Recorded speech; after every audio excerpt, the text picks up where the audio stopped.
Legends, sponsored by CallJacob.com. Mike Trudell started with the Lakers 08-09, 14 years with the team.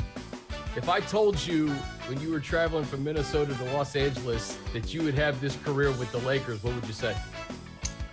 Just so blessed, so fortunate, Chris. I came in at exactly the right time to get the two titles, of course, that Kobe led. In his first instance, of course, winning titles was when he was with Shaq. And I think it was really important to Kobe to show that he could do it as that number one guy. And boy, did he ever.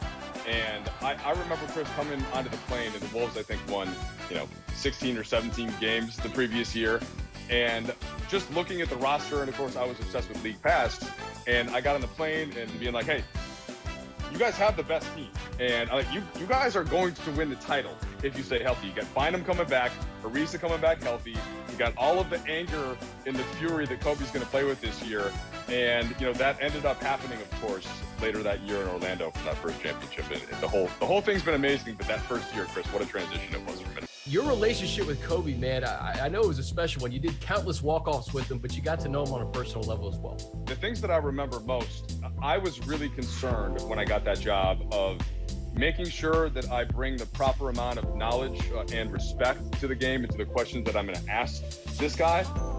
So I really felt like I had to be on my, dotting my I's and crossing my T's. So I would do a lot of research and a lot of homework and get there. And I think that was the first thing I wanted to do. So I didn't want to try to try to be buddy with Kobe. It was very early on, just, hey, basketball, what happened in the game?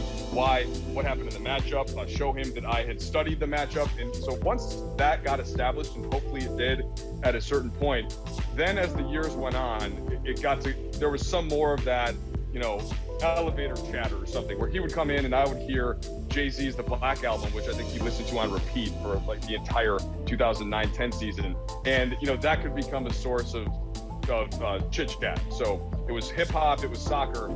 Then eventually it became his kids, and particularly when I had my twins in 2014, that was when it kind of turned to a different type of conversation. What I love about your job is that you've been able to bring your family in with it, and to see Andy and the boys at a game last week, and Jet got to meet Michael Thompson for the first time. It's got to be a cool experience for you that you get to now pass that on to your boys, and they get to experience this LeBron era now. Oh, it's a thrill. And so the current headline here is that LeBron James averages 56 points when Riggs attends games. Riggs has never seen LeBron score anything other than 56 points, so that's fun.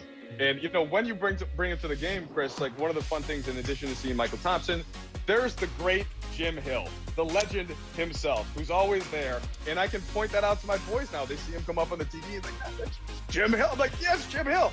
And Jim, being the great guy that he is, was asking me about the boys. He might have a pound for me or for the boys. So that kind of stuff is cool, right? Just being in that mix and getting to share some of that with the boys.